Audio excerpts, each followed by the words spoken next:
St. Joseph constituency, which you would appreciate includes St. John, St. Thomas, Peter St. Andrew. We've had some issues, but I'm very happy that the damage that we've sustained in Branchbury is the extent of it, the extent of our infrastructural concerns. We have one resident that has suffered severe damage, so we're actually going to see her now, and hopefully the welfare services will kick in to provide them with relief. Could have been a lot worse. Our problem in St. Joseph is never flooding for obvious reasons.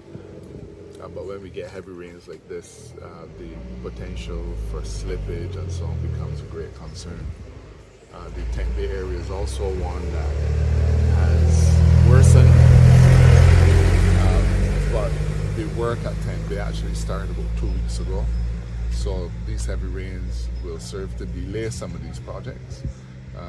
But with the work at Tempe having started, at least we know that there's an end in sight in relation to that work.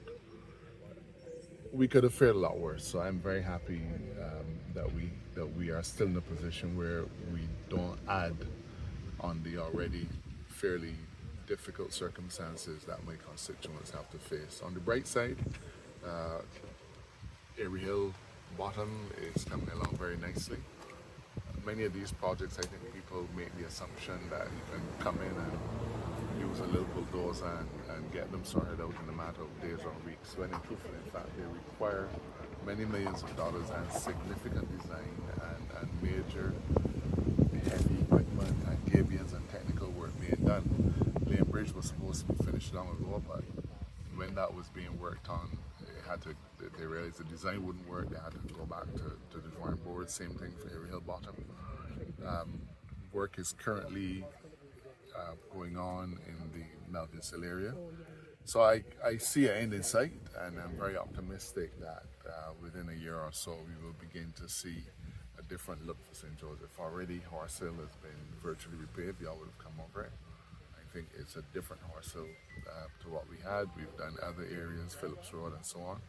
There's a lot to be done. Our terrain, our geology makes it difficult, but we borrowed the $200+ million from the Chinese 2 years ago, and those funds are being devoted fairly significantly to my constituency. So, Mr. Brathwaite, we are pleased that we have an end in sight.